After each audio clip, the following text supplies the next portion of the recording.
Welcome to today's webinar. It's 5 things to do now to increase fall fundraising results. Now, my name is Jeremy Smith. I'm GrantStation's Director of Communications and Technology, and I'll be assisting our presenter today, and that's Lori L. Jacobwith. So before we begin, though, I want to tell you a little bit about today's presenter. Now, named one of America's top 25 fundraising experts, Lori L. Jacobwith is an internationally recognized master storyteller and fundraising culture change expert. Lori has more than 30 years of experience helping nonprofit organizations raise more than $350 million from individual donors. And with that short little intro, I'm going to hand it over now to Lori L. Jacobwith. Thank you. Thank you, Jeremy. We've grown quite a bit. Reports in tell me that organizations I've worked with collectively have raised just under $500 million. Just a little update there for you. And just thank you. Thank you to Sarah and yourself and the team at GrantStation for inviting me to do this session. But I want to thank you on behalf of the people here with us. If you're not a member of GrantStation, I hope you become one. It is a robust tool to add to your fundraising tool belt. Lots and lots of resources. I think the world of the team, they are always curating great speakers and different kinds of content for you. So check it out if you're not a member already. And I want to know a little bit about you all. So we're going to use the chat feature a lot. That's how I know you're awake and you're paying attention. So I have a question. How do you make a difference at your organization? I would like to know. Just type into the chat. Yes, you will receive a copy of the recording. Don't worry about that, Marcia. It'll come in about 6 or 7 days from now. But go ahead and type into the chat and let us know, how do you make a difference at your organization? I built a clinic. I write grant proposals. Oh, I love that you're specific about yourself. We raise money to feed people who are hungry. Revamped our direct mail program. I founded, oh gosh, they're going so fast. I'm gonna have to go back to that one. Now I'm back in the breakfast. As a patient advocate, transformational mentoring. I listen and make connections. Ooh, nice. I give a hand up instead of a handout. I educate the community, but my staff and empower my staff as well. We service local children in need. I wear many hats: communication, fundraising, events, lots of ways you're making a difference. Look at this, pile them on in. While you're typing in how you make a difference, I'll just tell you a little bit about myself. I live in Minneapolis. I lived here most of my life. I grew up in North Minneapolis and found that my family were volunteers regularly. And I wanted to help other people because I learned that from my parents. I told my parents I wanted to be governor of Minnesota someday so I could help everyone in Minnesota. Or I would like to be a flight attendant because I like to travel. And fast forward many years after college and taking jobs with political campaigns and helping out different kinds of organizations, I centered into the nonprofit sector. I've been executive director, development director, CEO, board member, and I've lived for 5 years in Phoenix, came back in 2002 because the weather's better, at least I thought it was, except for this summer in Minneapolis. It's been in the 90s. And I've been a speaker and trainer and coach since around that same time, around 2001, 2002. So I love, love, love the ways you are making a difference. I founded a school for gifted children. I'm working to provide financial security for the school. Oh, I founded an oncology program, write grants. I wear many hats, including finance and operations. Look at you guys. You're amazing. What you do is nothing short of incredible pretty much every day. And so on behalf of all of those you support, you walk alongside, thank you. I want to make sure that we cover what I know is sort of the routine of what happens around August, September, when we're getting ready to dive into fall fundraising season. So let's just talk a little bit about that before we get to the 5 things that you can be doing now to increase your fundraising results. So we're starting out in the year-end sprint, right? I'm going to read a list to you of things that you're likely doing and covering, but type in if there's more things that I'm missing. So you may be planning a fall event, working with some well-intentioned volunteers who might have you do things that you weren't planning to do. You're looking for a good story maybe to share in your appeal or in some social media posts. Hopefully you're making sure your data is clean. You're writing that fundraising letter and getting approval for the letter. Today isn't about that, but goodness gracious, please try to not write the letter by committee.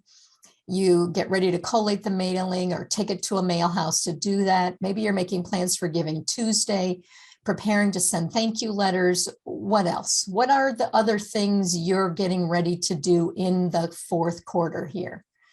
Write the letter. Writing the letter by committee, Leah, means taking the letter maybe to your fundraising committee and they get to approve it or not. Too many cooks in the kitchen when writing a fundraising letter waters down your message. Year-end report, impact report, finding good images, photos, got it. Let's see what else. Sponsor letter for your events. Good. So I didn't miss too many. There's also, of course, all the other things you do. These things are happening alongside writing the grant proposals, maybe hiring, maybe training.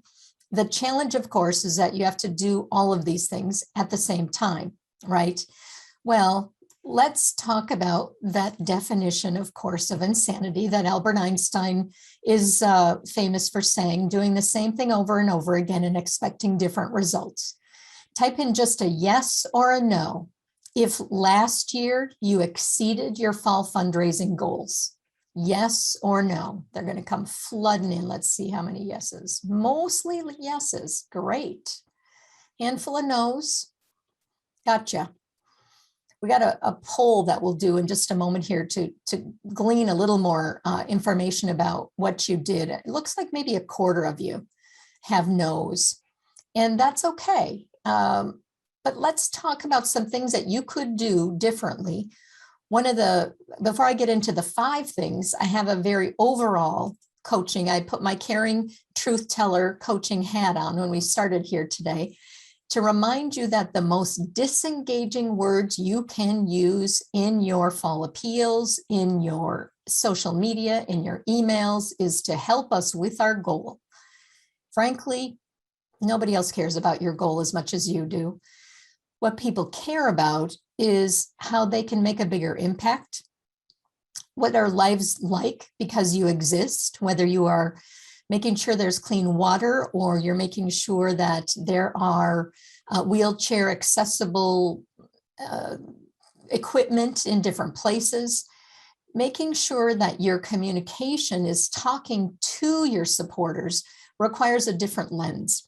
Now, the next couple of slides, I almost always share in any presentation that I do, in any webinar session, but the rest after that are some new things that many of you, because I see some familiar faces here, that many of you may not have heard me talk about before. So hang with me while I go through just a little review for some folks and some new things. Please think about how often you use words that are very low energy. Donate, attend, help us, give more, give again. When we use words of duty and obligation, it's almost an immediate turnoff for the person reading or listening, because this is the noise that we hear in the social sector. I like to instead have us think about and choose words that are more about inspiration. Invest in your community or your neighborhood, create a different outcome, make an impact. You can tell us you're putting a face on my contribution impact, or you're looking for long-term partners. Before I get into the next language, I want to have you type in thank you for the corrections on slides. I love that you're doing that. And I get the chat too later, right, Jeremy? So I can fix my slides with people's Yes, on we'll screen. make sure the corrections are there. I love it. I always, always, always want to know when I've made a mistake and I didn't double check. So here's what I want to know before you answer or we go to the next slides is how many of you believe you will reach your fall fundraising goals or you'll exceed them? You'll reach them or you'll exceed them. All right. Just a handful of no's. Good. Well, so hoping is not a fundraising strategy. That's why we're here today. So there's a few hopefuls, but I always tell people that we have choices that we can make to just tweak things a little bit. So go ahead and keep typing in as we go here. There's some other language that we happen to use. It's a little more stealth. It just finds its way into our everyday communication. And I call it scarcity communication. Oh, we're having a hard time this year. Well, there's donor fatigue. We can't do anything new or different. We don't have enough money. We don't have enough postage expense. Our board won't approve that. Our donors won't do that. And on and on and on. I've found a few. One is that I say, I have to. I realize that's a bit of a scarcity message, or I should, rather than I'm going to, or I will, or I won't, being clear about it. So instead of those kinds of scarcity choices, especially when you're writing your appeal letter or you're sending out emails to get people ready to give, talk about how we're learning to share who we are so that we inspire you to take action. And what if we could do whatever it is you do and have your mission be so much further along in being accomplished? You're looking for the very people for whom your mission is their mission too. And that means long-term partners. You know already probably that inviting people to make a monthly gift is on the rise. It's the new, what I call the black dress of fundraising. The guys will understand this too. It's our go-to and it works in any situation. But if we're not letting people know we're looking for long-term partners and what's missing from your donor pool, we're not going to find them. So before I get to the 5 things, I want to have you think about, how could we shift to possibility language? And the question I'd like to have you asking yourselves is, what could go right? What if instead of focusing on what could go wrong and how much we don't have, we could focus on what could go right? Now, I'd like to really hear from you on this one. And I'll just read out a few as you type them in. In your office, and with what you have on your plate, what could go right with this fall's fundraising effort? Whether it be your event, Giving Tuesday, here in Minnesota, we've got Give to the Max Day. What could go right? People could give more.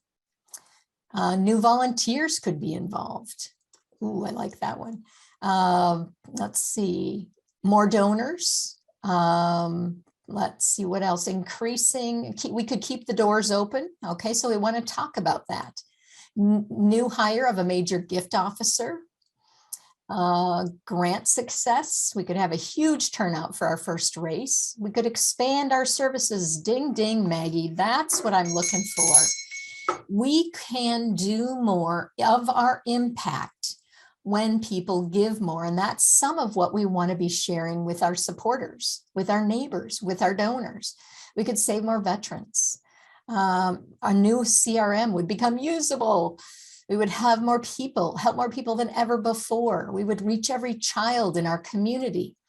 This language, I hope you write down and remember, because this is what your supporters, your donors, your prospects want to hear. They want to hear what could go right when we do all the things that we know we have to do. That way they understand there's an impact they can have that will make a huge difference, right? So letting folks know through our messaging has them show up differently. And then it's based on choosing something versus hoping. As I said earlier, hoping is not a fundraising strategy, but our choices show what we truly are, far more than our abilities. You may be the most staffed office and weary, and yet really you've got some passion and you've got some possibility thinking going. So then let's add to this.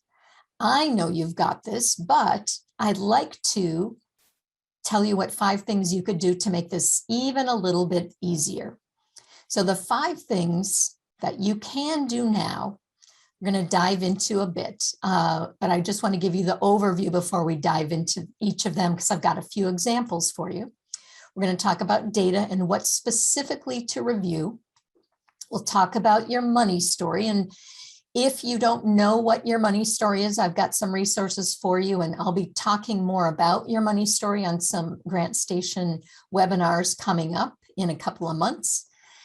Make phone calls. Actually use the phone for what it was intended for. Choose the mission moment story that best exemplifies your mission. Plan your gift acknowledgement strategy. So notice that on here, I didn't have anything about ordering letterhead or getting the remittance envelope created or what copy is going to go into the appeal letter. These 5 things, when you focus on them, and we'll go deeper into them in just a moment here, will truly shift the needle in how much people give, maybe in how often they give, and whether or not they stay giving next year because of the plan that you put in place when you acknowledge them. So let's kick it off for our data nerds. I am one of them, and talk about donor data charts. There are 3 charts I like to have you review over the past 5 years. I like to have you review these quarterly, but if you haven't done them yet this year, now's the time. So individual giving by total dollars, individual giving by number of donors, and then your retention versus your acquisition. So if you have questions about any of the things that we're going to talk about here, I've got a number of resources I'm going to share with you, and you can find them on the Ignited Fundraising website. You can either go to the blog or you can type into the search. So you could type in donor data, and then the articles that I've written about donor data or storytelling would come up for you.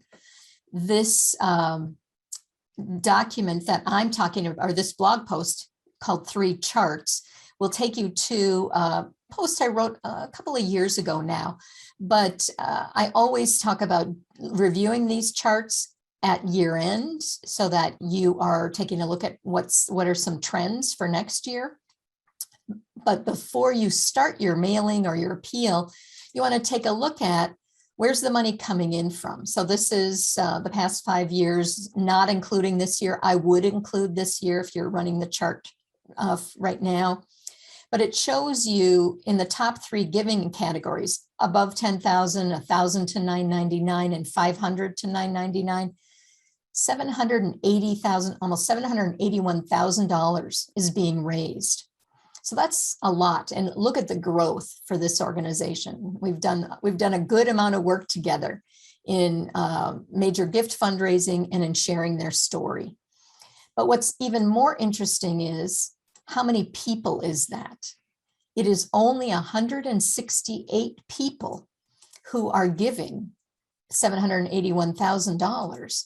They have a lot of other donors that are giving in the smaller categories. So that means we have some work to do to potentially move some people up. Or if your time is really limited and we start talking about phone calls, who could you be focusing some time on? The 3rd chart is your retention and acquisition side by side. Now, this organization only had 3 years of data that we could pull, but you'd like to do 5. And of course, you can't do the current year because we're not done yet. So you can only do 20 alongside 2018 and so on. But you want to do a side-by-side retention and acquisition. This is not apples to apples. So retention is the number of people who are giving this year that gave last year. The orange, the acquisition, are the percentage of new donors that you have this year. Hopefully, you've got a method to calculate this. If you do not, there's a number of bit.ly links that I'll share with you throughout today. Just remember that bit.ly links are case sensitive, and there's a capital C on this one. This is a video that my good friend and colleague Mark put together. There's 2 sections of it on audio and video on how to create a chart like this. Why is donor retention important? Because we know that lifetime giving can increase when people stick around longer, right? The donor retention around first-time donors is really bad. Average donor retention for most organizations is in the 43 to 48%. Once I give at least twice a year, of course, now I'm in the above 50%, which is awesome. And then monthly giving, the new black dress of fundraising, it's 90%. I'm going to go back for just a second and remind you that this organization dropped their retention. So while this might look good that they had 64% of their donors new, what we want retention to be equal to or more. So they were actually doing a better job of retaining, and then they started focusing on getting new donors, and they forgot to tend the ones that they already have. All right, so let's talk a little bit about number 2. And if you've got questions as we're going about these different 5 different areas, go ahead and put the questions in. I'll either get to them at the end or I'll weave them in as I'm going. I'm just fine with having them, be in the question little spot, because Jeremy will do a great job in keeping an eye on them for me. All right. Your money story. How many of you have heard me talk about money story before? Just a yes or a no.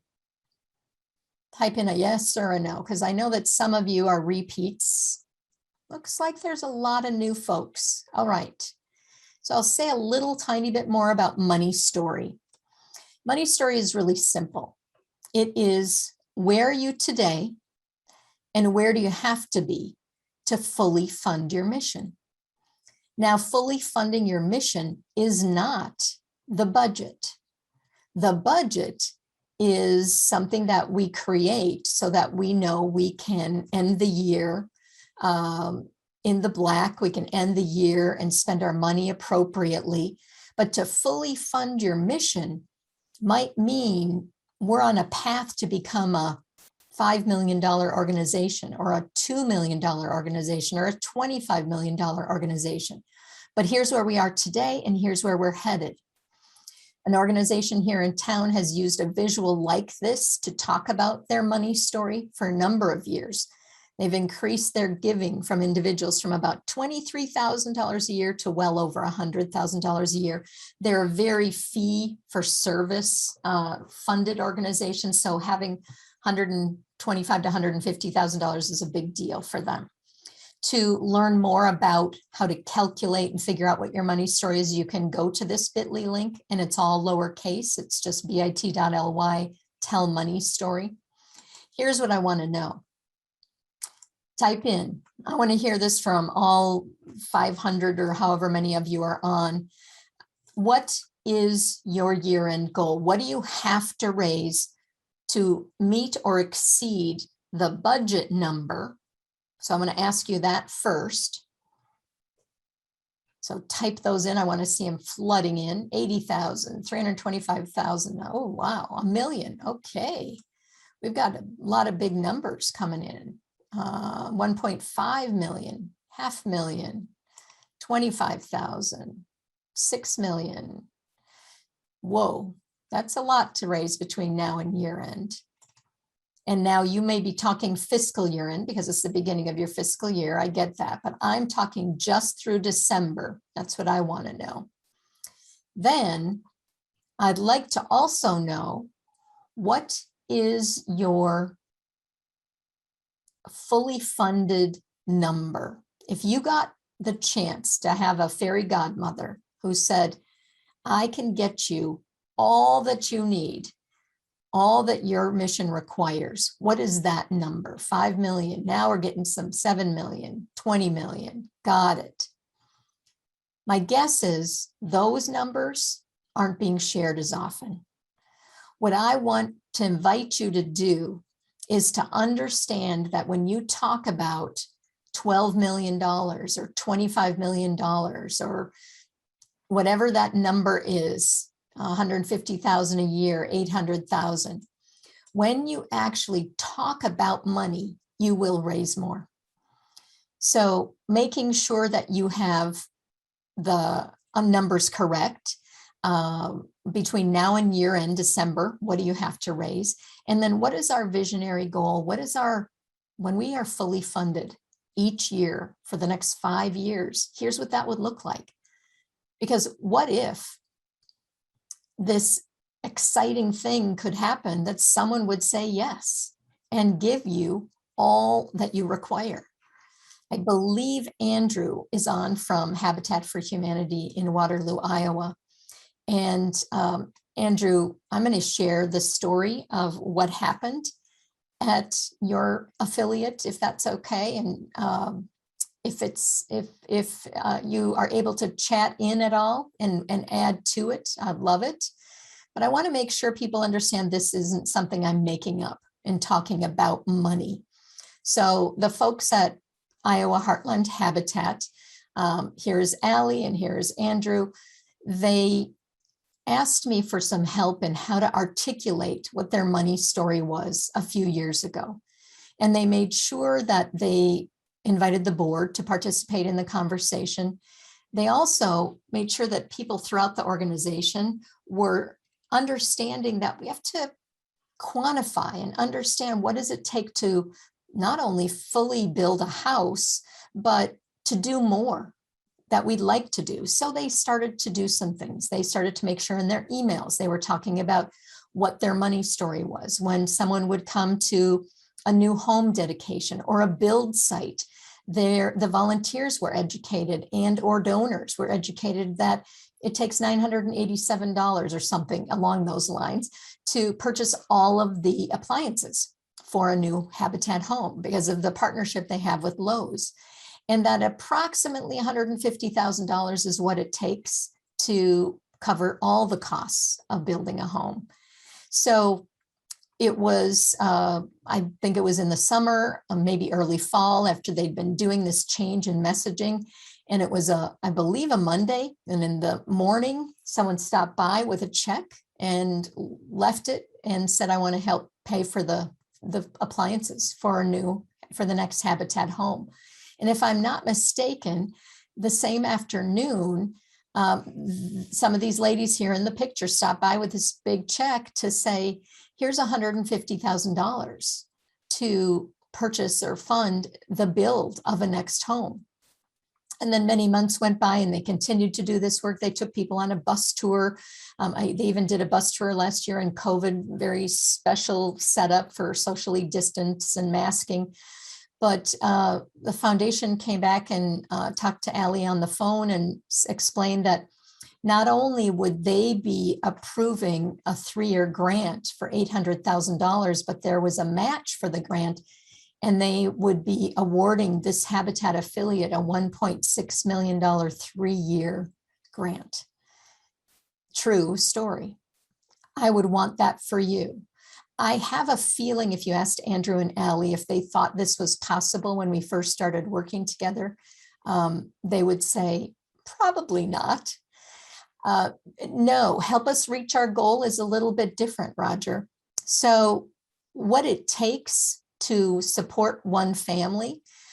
So we're not looking for more money. We're saying, not saying, how do we get more money? We're saying, here's the impact. So to house little Elizabeth and her family, it takes about $150,000. And when we're fully funded, we'll have an annual budget, not 2.2 million, but more like 4.5 to 5 million. We're not asking, we're informing, and we're inspiring. And what I think Andrew might tell you is there were some asks made through specific opportunities when we had asks, but people were giving unasked in large amounts. So their money story became really clear and all over the place. You would know that here's what it takes to serve one person, to walk alongside that person as they're building their home, pounding in those nails. Here's what it takes. Here's what it takes to purchase a box of nails. Here's the progress towards the next milestone of X number of houses. What that 1.6 million was allowing that Habitat affiliate to do is to expand to a whole different city in the community that hadn't had any Habitat homes because there wasn't the funding.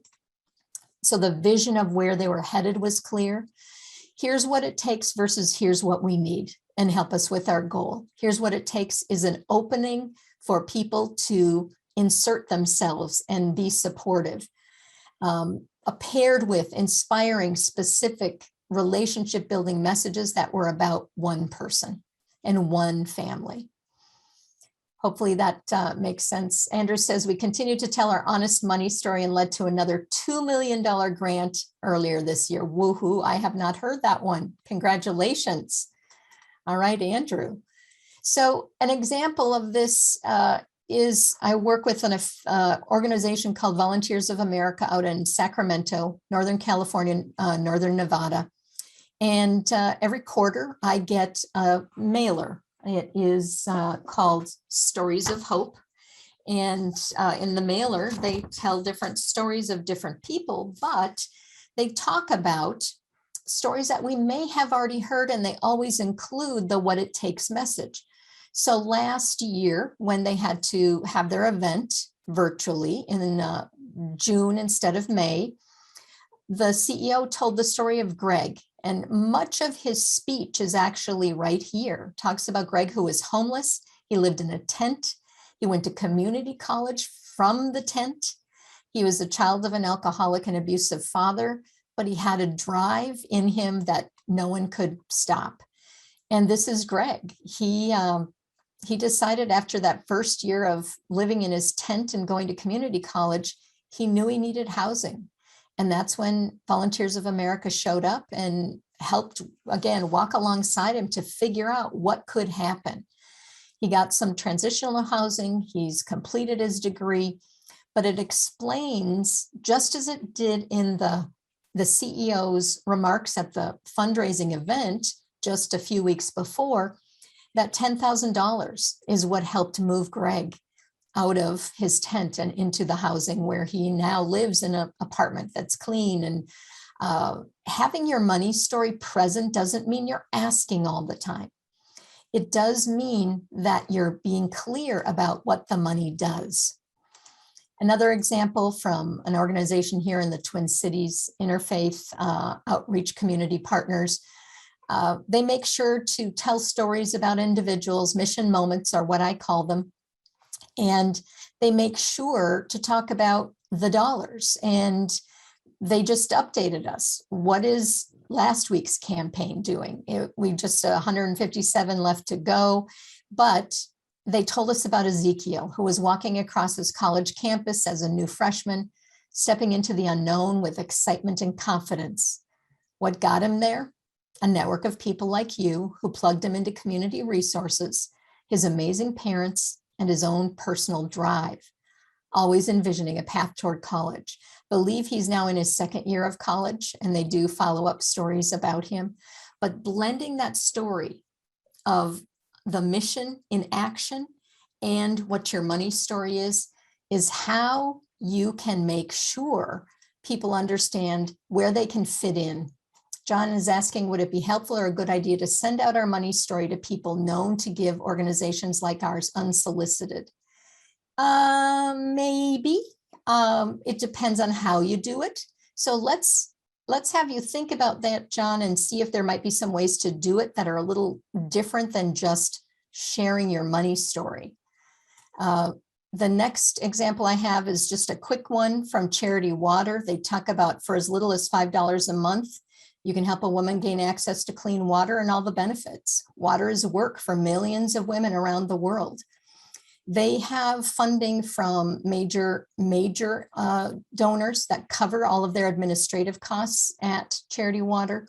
But when we give, and I give to them annually, they let us know what it takes to bring water to one family. I think it's about $40. Used to be about 20, but they've been in some more difficult countries. So updating us with what's new and different and why it takes a little bit more, but putting a face on my impact so that I can know that this money is doing something. It's doing something for real people. Like I said, whether it's you're the Audubon Society and there are more places for us to go see birds out there in the environment, or you are saving, the water and making clean rivers, or you are doing something in the human service or education area, put a face on what I make possible. That face might be you as a founder, knowing that you've got people who have your back and telling your story. So number 3 is to make phone calls. Please think about how many phone calls you've made. I'm going to have you answer some questions in a poll, but let's see what Darlene says. We work with child abuse victims, and it's not clear on a dollar amount to bring hope, healing, and recovery. Yep, it varies for each person. So let's answer this question now, Darlene, for you. Messy math. Divide the number of people you serve into the annual budget, and that is your messy math. It takes approximately blank to walk alongside one person who is dealing with trauma and provide tools for them as they're choosing and the courage that they're having to learn new things and grow and heal. If people want to know more than the messy math, they will be asking you more specific questions, and then I'd invite them to serve on your finance committee and get involved with you at a deeper level. All right, so phone calls. I'm going to I've got a quick poll that we're going to do here, and I'm going to show you the questions first, and then we'll run the poll so you can just answer them. So do you make donor calls weekly? Do you make donor calls daily? Do you have your board members help make donor calls? Do you track the results of making personal connections with your donors? All right, let me find the poll and launch it. Actually, Jeremy, where is my poll? There it is. Poll's in the middle. I'm launching. So go ahead and type into the poll that should be up on your screen.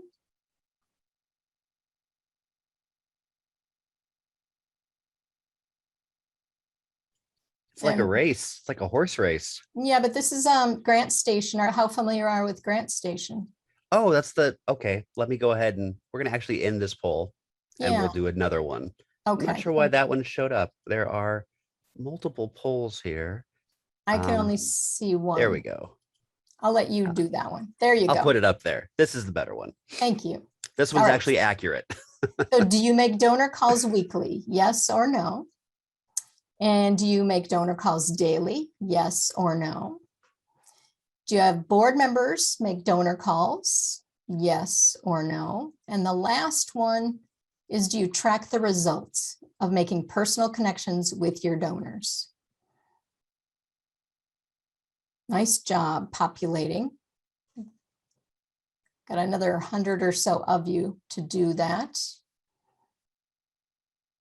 And let's give another 5 seconds. Count down. 5, 4, 3, 2, 1. All right, so I'm going to end the poll, share the results so you can all see them. So it looks like about 72% of you are not making calls weekly, and about 94% of you are not making calls daily. Board members helping, 56 to 44%. I love that. We can grow some, as board member calls, I'll share with you in a minute, make a difference. Do you track the results? Some of you do, some of you don't. That's about 50-50. All right, so we're going to stop sharing and talk about this. True story. I was a part of an organization for about 9, maybe 11 months, from the summer last spring to March of this year. And I got to play the role of development director. I have not done that in more than 20 years. The organization had not been reaching out to their donors at all. They had over 70,000 people using their services. And so we had email addresses and names for those 70,000 people. Of those 70,000, we had about 220 to 50 people giving. That's all. So they'd raised about $90,000 to $100,000. It was COVID, and we couldn't meet with donors, and I was remote. I was living here in Minnesota, and the organization is based in Virginia. And I started to call people because I know that it works. And it's the thing that I tell people to do always. If you don't like to make calls, then find someone on your team who does. Phone call messages, voicemail messages are one of the most powerful things you can do. And the research that is done every year bears that out. So I finally came to Cynthia. Cynthia is a donor who is giving $50 a month and had been for about a year. We had 15 donors giving monthly at $25.50, or I think a couple people giving $100. But the most, again, that has ever been raised at the organization was about $100,000 a year. Our budget, 78% of it came from on-site in-person retreats, which were canceled due to COVID. And so I was calling everyone just to see how they were doing, learn what was going on for different people, and to let them know that campus was closed and we would be opening virtually soon. Cynthia and I hit it off really well. This is not Cynthia. I don't have a picture of her, but she looks a bit like this, is why I chose the picture. She's about this age. She's a pastor. She's very involved in the organizations that she loves. And we chatted for a bit. The following month, she increased her gift to $100 a month, and that played out for a couple more months. I had someone call her and thank her when that increase happened, someone else, and I had them update her on some of the things we were doing that were exciting. In addition to bringing our workshops and our retreats to Zoom, we were also creating an app, and that was going to be a big project, a $2 million project. So in November, she increased her gift to $500 a month. And then our CEO called to thank her. And in December, in addition to her monthly giving, she made a $6,000 contribution and said she will continue to do that until she can't. That's a lot of percentage increase, folks. And that's just one story. I made 900 phone calls during my 9 months there.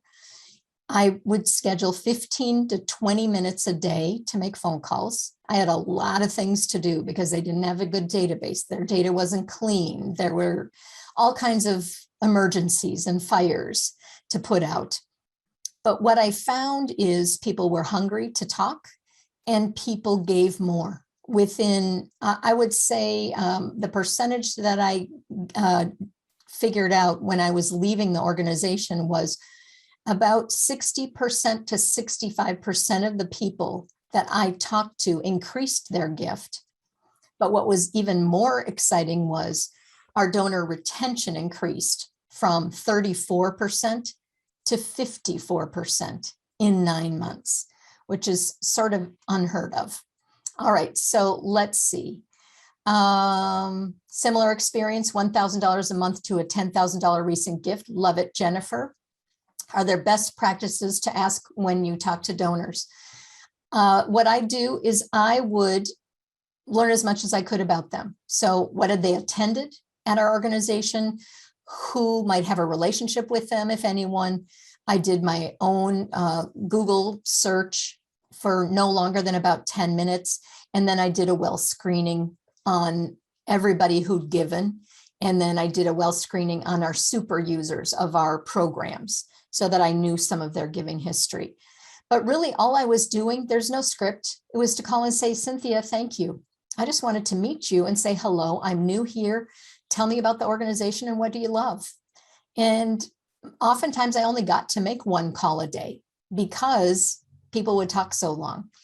I got better and better at making a couple of calls in between meetings and other things so that I could make those 900 calls.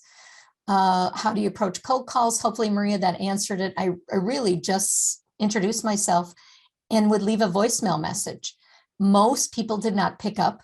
And I would say, hi, I'm Lori. I'm new here at this organization. And I see that you've been giving for a while and I'm calling to thank you. I'd love to hear about what you love about us. There's nothing in my agenda today other than just wanting to know a little bit more about you and get to know you and really truly to thank you. About 8 out of 10 people called back. I was surprised. Christine says, in a series of 5 phone calls, we had a donor family decide to liquidate their restricted fund for us this year just from phone calls. Yeah, it works. They're not cold. Great comment, Maggie. They're donors. We might be new to them, but the organization isn't. How do you get phone numbers? We got really good at this, Christina. So there's a few tools you can use. One thing that we did is we had a subscription and it wasn't very expensive to whitepages.com. So we would look up some numbers and that gave us 20 searches per month, or we paid a higher fee to get more. There are other sites that do a reverse lookup and with an address or a name in a city, you can find phone numbers. There are also other paid tools. I don't remember the name of it, but there are some tools out there for the nonprofit sector where they can take your email addresses that you have and your mailing addresses that you have and run them through some of their data, which is utility bills and other things so that there are phone numbers attached. So we made it a wealth screening, Jennifer, WEALTH. So I used a specific screening tool and uploaded our email addresses and donation history to find out people's giving capacity. How do we get board members to participate? It was tough at this organization, which is one of the reasons I'm no longer there. But what I like to have happen is that the fund development committee helps make phone calls, and you just make one call during your fund development meeting. And that at least takes a few off your plate, so you don't have to make all of them yourself. I've had organizations get really excited about having board members do a thankathon in, say, September, just before you're starting to push out information for fall fundraising, just to say thank you. Watch for the story about Tony that we'll be sharing. To track the results of the calls, we put all of that information into our database. So whatever your CRM is, your donor database is, you want to make sure to note that a call was made on that day, who made the call. If you don't have that, at least use an Excel spreadsheet. Okay, let me see what is the approach if you only have email addresses from a donor? There are tools, so do some searches online for some of that. Let me go on to the next thing here, just a couple of more slides on this topic.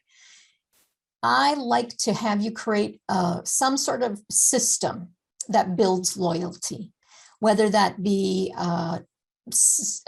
your board members or your volunteer committee of thank you people. Some folks love to make thank you calls. They all take 10 donors a year that they are following up with to check in on a few times. There's a woman in Shreveport, Louisiana, and she has been the person assigned to me for many, many years. And Kathy, she knows my birthday now. She knows some important milestones. She sent a card when my dad died.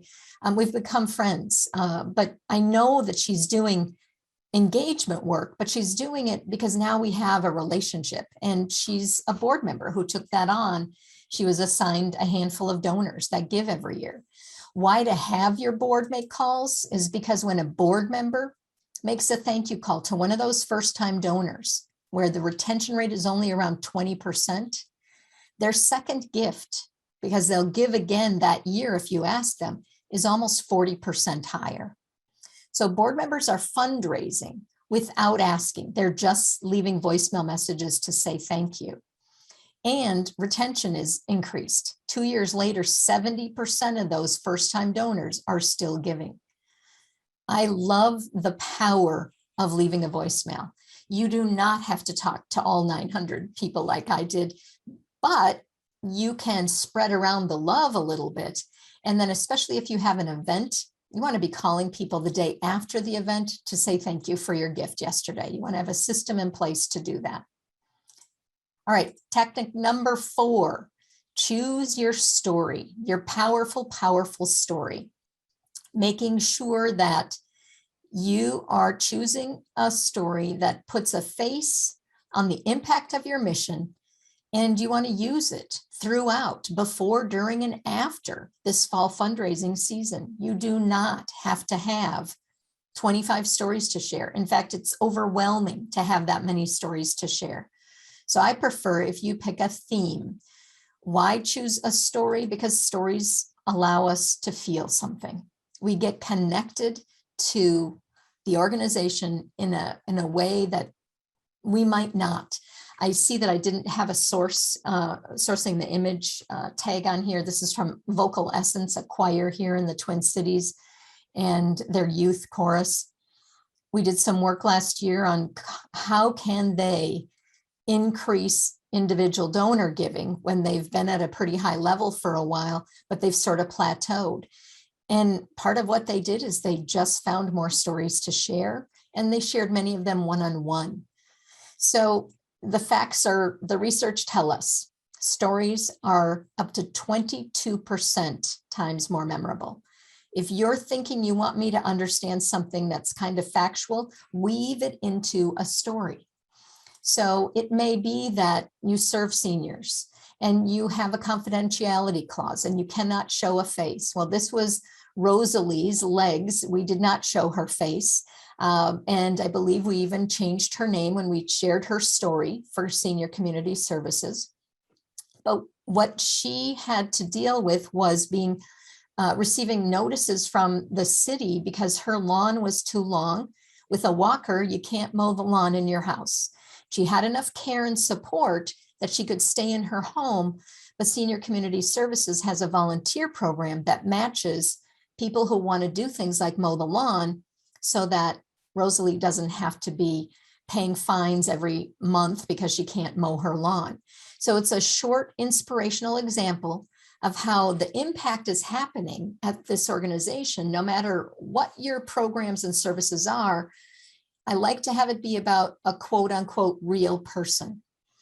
Changing the name and telling me that you've changed the name for confidentiality reasons builds trust. But you also don't have to talk about a client. You could talk about a donor. You could talk about a staff person who's been there for a long time. One of the people who had the most moving and inspiring stories I met in New Orleans, a gentleman who worked for another Volunteers of America affiliate. He was on the janitorial team, and he said, "You'd be amazed at what I hear." So he had stories to share that no one else even knew about, because he might be in places where people were talking or even talking, on the phone to someone and needing help that other folks hadn't heard. So make sure that what you're doing is you're setting yourselves up for success by what you're saying, in possibility, inspiration, language, where you're saying it, how often you're saying it. You're making sure to share your money story over and over. You're painting a picture of one person so that I understand this is a homeless teen from here in the Twin Cities a couple of winters ago. Nowhere to go, a lot of snow, and they found this organization that I have worked with. And that person allowed us to share their story, but you can't really see her face. And it was okay to not have to see her face. What we wanted to share was, imagine if that was your teenager and having to find a place to sleep last night. The conflict is what is almost always forgotten when you're sharing a story, and you get just to the list of facts. I say a good story is the conflict explained in a way that I feel empathy. So if it's about an illness or being homeless or a job loss, relate it to how I might feel, or relate it to what I take for granted. Or if you're about clean air and water, how many of us took a walk or a bike ride recently and it was really smoky out? And here in the Twin Cities, not good air quality for about 5 days last week. That's scary. And some people live with that sort of concern always because of whatever their health is compromised with. Putting a face on the impact of a contribution, but also sharing what does it take, that's your money story, to make that happen. So this organization, All Wheels Up, I'm not sure if you're here with us on today. I loved this picture, and I wanted to know more about what it takes financially to support this beautiful young woman. And so I noticed Instagram is a new tool. Start to talk about, like they did at Charity Water, it might be $20 a day or $500 a day or whatever it is, but use the messy math to have me start to understand what the money is doing. And that helps me understand that there's more needed. We're not going to talk a ton about the appeal, but I wanted to make sure that I get that you have to do one for most of you. So there is a whole blog post about fundraising appeals, and it includes a checklist for you using these icons. There's a bit.ly link here. Again, it's case sensitive. It's lowercase FR for fundraising appeal checklist. And after the session is over, I believe Jeremy will, when slides are shared, he'll make sure to share all the links to these different tools and different pages that I've been sharing. All right, so you've got some questions populating here.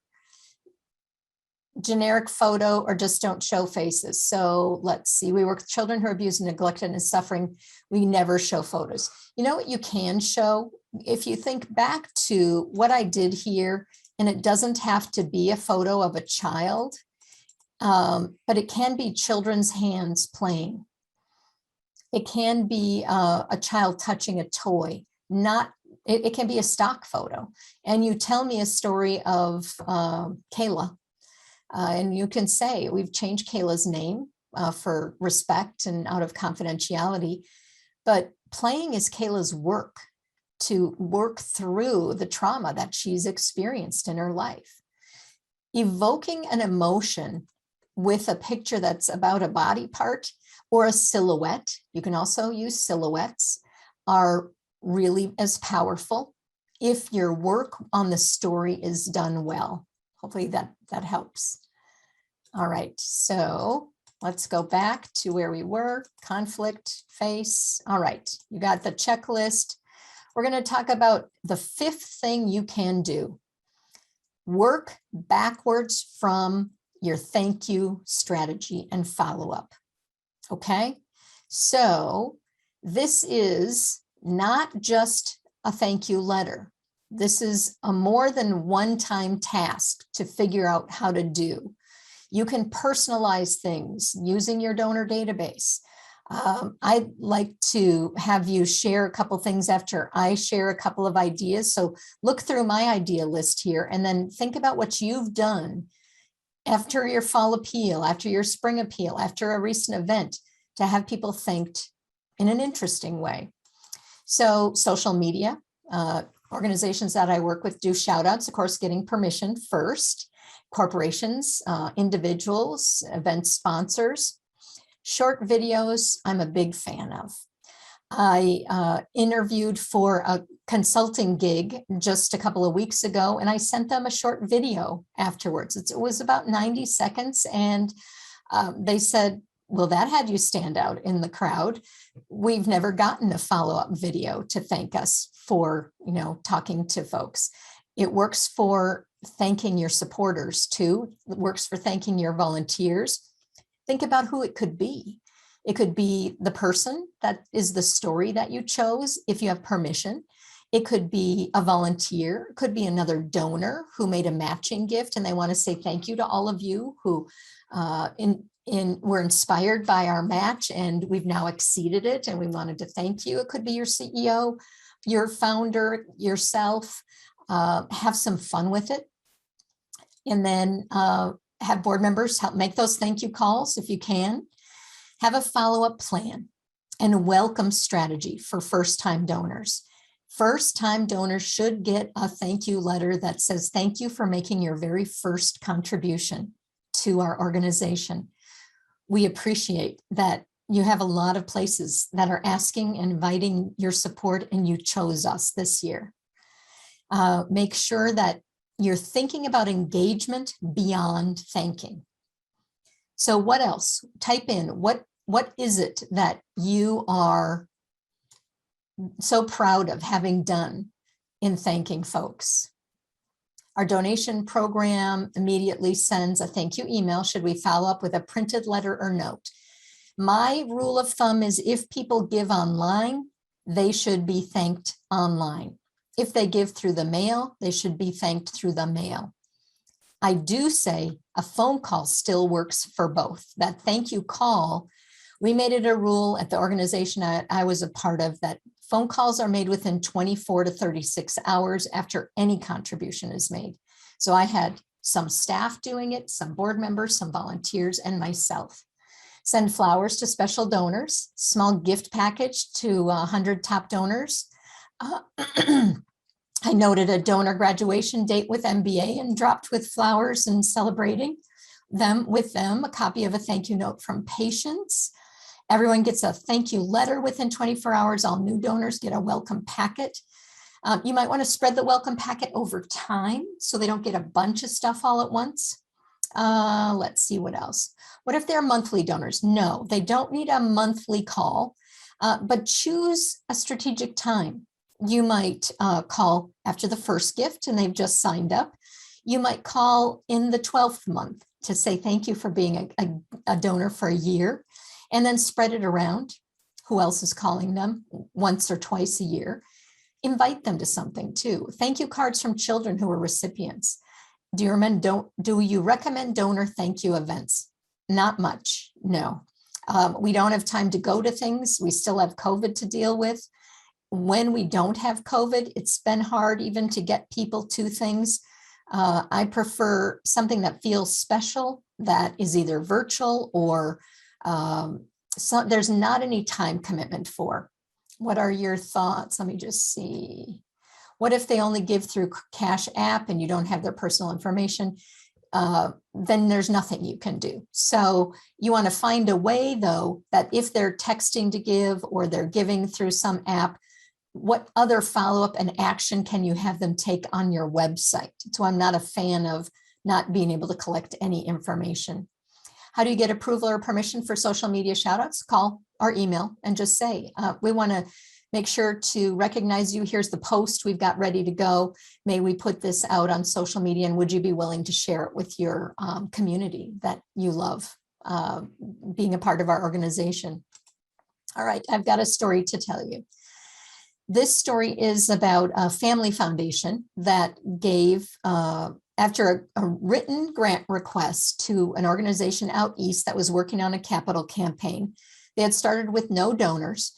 This was a matriarch-led family foundation, and pretty tough to get large gifts from them, but we were asking for $1 million. And on the day the letter came to tell us we were getting a gift, it said we were giving $500,000. Now, we were thrilled to get $500,000. That was the largest gift to date for that capital campaign. And so I said to George, our marketing tech guy, I said, get your iPhone out and run from room to room and just take some video clips of people saying, thank you, da-da-da-da-da foundation, thank you, da-da-da-da-da foundation, and have the last person on the clip be the CEO. So he did that and he sent it off in about an hour. Well, the matriarch of the foundation received it, as well as the program officer that had worked through the process with us. She called the CEO of our organization to say, we have never been thanked that quickly, and we have never been thanked that creatively. And it was such fun to watch and see the faces of some of the people that I've heard about. What we'd like to offer is when you are able to match that first 500,000, we will award you a second 500,000. Thanking works, thanking creatively, making sure it's fast. All of the things that I'm talking about are a part of a process. They're a part of making sure that your donors feel like there's some engagement happening all the time. You're talking about how contributions are impacting one person. You're contacting as many people as you can, especially if your time is limited, then contact the ones who give multiple times or who have been giving for the longest number of years. Meaningful acknowledgement in the way they like it. So you might leave a voicemail and they never get back to you, but they send you an email of thanks. Okay, so note in the database that they like email better than phone calls. Invite them to something. Right now, it's mostly virtual, which is much easier. And then at events that you have, make sure you're updating on where your money story is at in that gap in funding. Here's where we are today, and here's where we're headed. When we are able to get there, here's what'll happen for little Kayla. All right, that was a lot. There's one more link here for you, increased donor giving. This you can download. It's a blog post with this infographic in it, and you can actually download the infographic without even putting your email address in or anything. Moving forward, before we go there, let me just see, can anyone elaborate on an offer someone follow-up activity on your website for people who donate in a way that provides no contact information? I've not heard of that strategy. Hello, Andrea. How are you? I love that it's you. So if people are giving in a way that provides no contact information, I'd first ask you to take a look at what that is. Is it Facebook? Is it an app? Do you get the lists of gifts and names later from any of those? And if you're using those, is the value of them high enough to warrant not having any name that goes with it?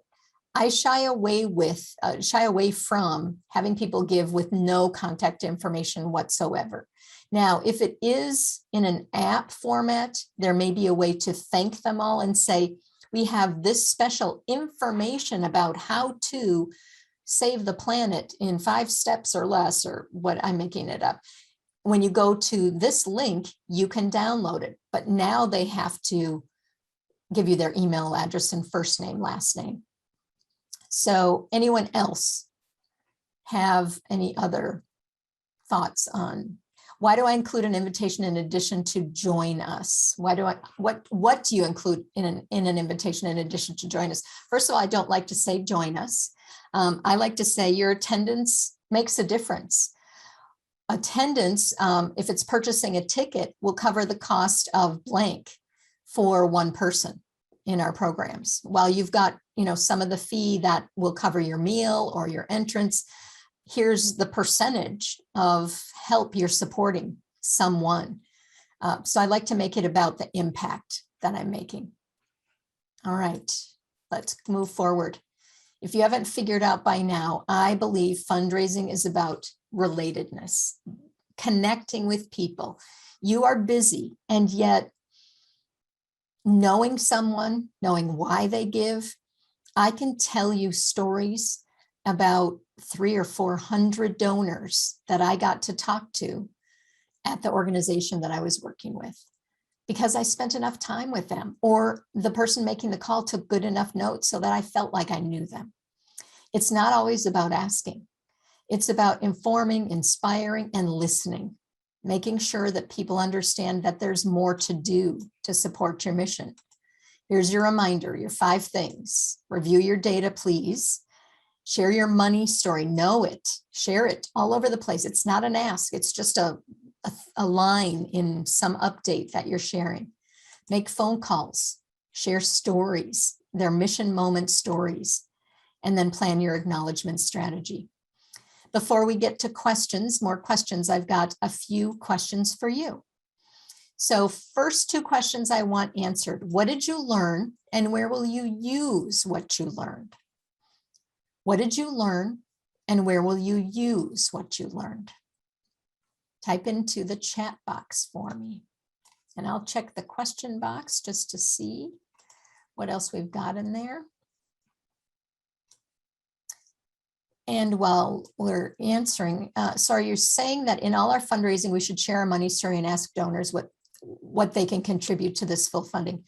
No, I'm saying update about where you're at. Here's where we are today, and here's what it'll take to be fully funded, whether that's this year or in 5 years.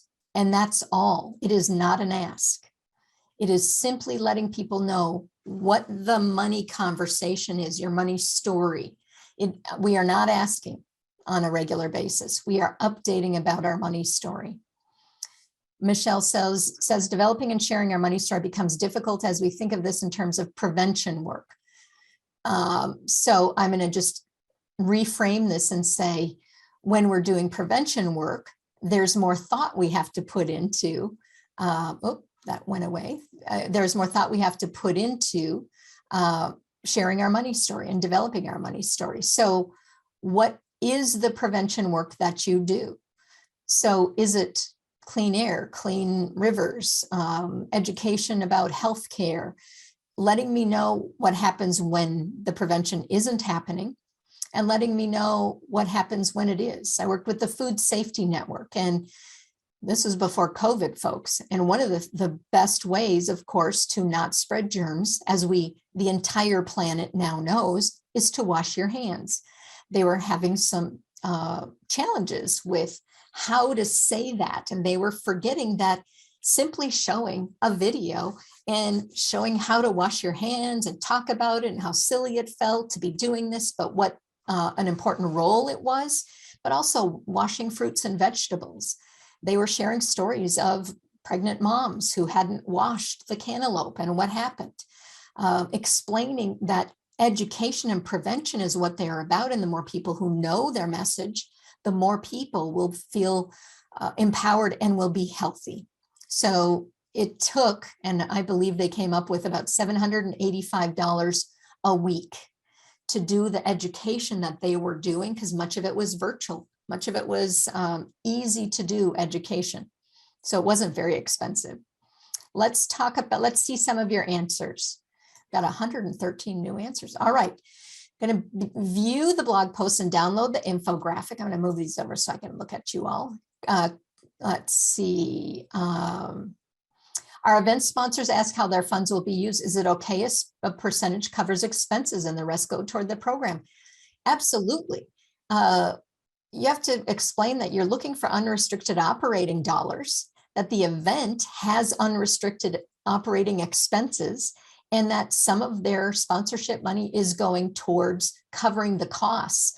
But every gift has that same challenge.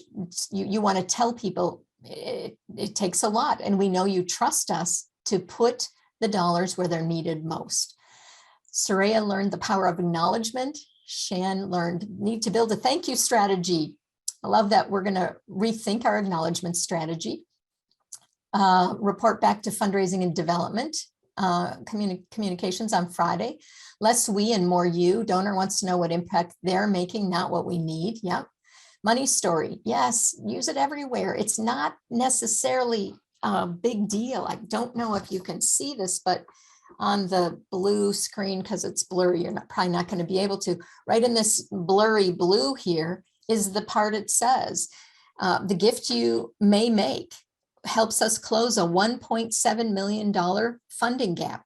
This amount represents the difference between what we receive from government to operate our programs and what it actually takes to do the life-changing work you support. Thank you for believing in those we serve. So that's not an ask, that's just an update. All right, I learned I need to make some phone calls, a lot of phone calls. Oh, I love that you're going to make phone calls. You will be so surprised at what people tell you about the phone calls. And you know what, if you get a person who says, please don't call me again, don't worry, it's fine. Hello, Laura, I owe you a phone call, I know. The potential value of simple and creative, thank you. Yeah. Let's see, importance of connections. I think we got most of them. All right, I've got 2 more questions for you. So What is your first next step, and who do you need to get on board to make that first step? Because truly it's a team effort to get some of this done, right? First next step. Let me get down here. Goodness, I love how engaged you guys are. Our board and our CEO, we have to get on board. Yep. And attitude of gratitude.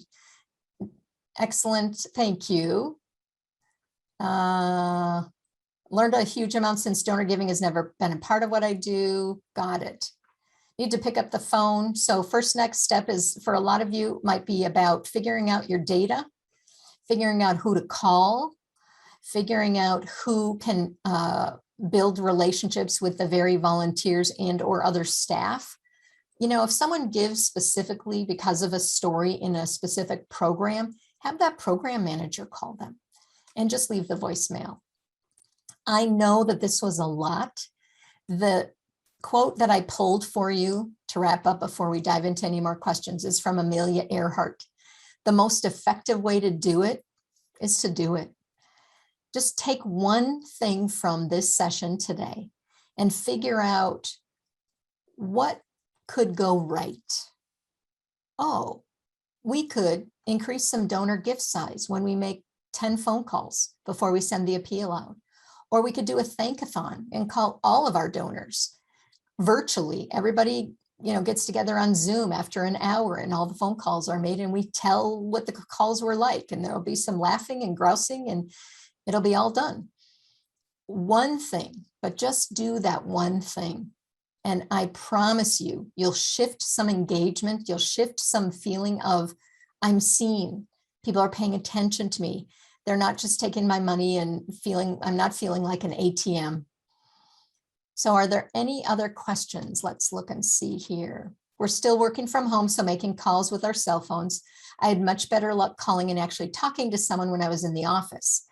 You know, there's nothing we can do about the cell phone thing really, unless you've got voice over IP that you use that shows up with your organization name on it. So you're going to be leaving a voicemail message, Ricky, and just right off the bat say, hi, this is Ricky calling from, you know, thus and such. I am calling to thank you today. That is my sole purpose. I am looking for the good news about what we do, and you're part of the good news. So I took a moment and gave a gift to myself to call a few people. So thank you. And if you'd like, you can call me back here on my mobile phone. Best way to get monthly contributions, ask for them, invite them, talk about them, provide them as an opportunity as the opt-in on your donate page, and make sure to talk about them in your fall appeal. What does $20 a month actually do? So if you've got a few monthly donors, have them talk about them as well. How do you prepare yourself to make effective and rewarding phone calls? This is a great question. So a colleague and friend and mentor of mine is a woman named Lynn Twist. She wrote the book, The Soul of Money, a great read, by the way. And she would always set a time aside to make fundraising calls when she was doing hands-on in the trenches fundraising. And she said, Lori, I would make my list handwritten. Now we would probably print it out because this was a number of years ago. And she would have, you know, 1 through 10 phone number there and what she was going to call them about. And she would look at the list and she said, I would think about the one thing, if I knew this person, that I liked about them. And then one thing that I was proud of, that we are able to tell this person about what's happening at the organization. And then when she picked up the phone and dialed, she would call and say, hi, Fred, this is Lynn. You were the very first person on my list. You're at the top of my list. And I wanted to call and say thank you today. And then she would leave her message, or if Fred answered, they would chat. But she would cross off Fred's name. And then she would look at the second name and do the same thing. And she would call and say, hello, Ahmed, this is Lynn. You're at the top of my list to call. Well, she'd crossed off the first person. So now Ahmed's the first person, but she would continue to cross off on her list. And it was true. Each person became the top of her list and felt very special. So it's about a mindset. of if you're having a headache and a bad day, don't make the call. But if you can, make sure that you set aside some time to think about what do you know, what do you like about this person, and what's something cool you can tell them that's been happening. Investing in wealth screening software, I'm not a big fan of. I use a tool that, if you want to reach out to me, Rebecca, offline, isn't very expensive, and it has an annual fee, so you can upload to their portal as many times as you want throughout the year. And yeah, I'm not a fan of owning something or paying a lot of dollars for it. I think I paid $2,500 for the year to upload my data, and we had 70,000 names. I could upload portions of it, or 2 names, or 70,000, as many times as I needed or wanted. Let's do one more question, and then I think it's time for a wrap up. And we might want to talk about upcoming storytelling webinars when we do that, Jeremy, and if people aren't members, how to be a member. Last question from Pambana is, so in crafting our fall fundraising, are you saying we should focus it primarily on the donors who are already giving? Segmenting, which is one of the reasons why you want to look at your data, segment your data to see who is giving, who hasn't given. So there might be a last year, but not yet this year letter that goes out that's almost identical as the letter that goes out to people who've given over the past year. But that first line or first paragraph might be a little bit different. So no, we want to expand. And then there's the social media push, where you're reaching maybe some folks who haven't given yet, and you're making sure to let them know what it'll take to really close that gap. And remember, the question isn't how do we get more money? It's what good does the money do? Here's what the good is that happens when we're fully funded.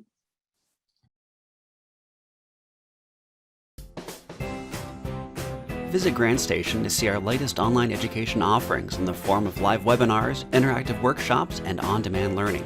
GrantStation.com, your fast track to funding and online education.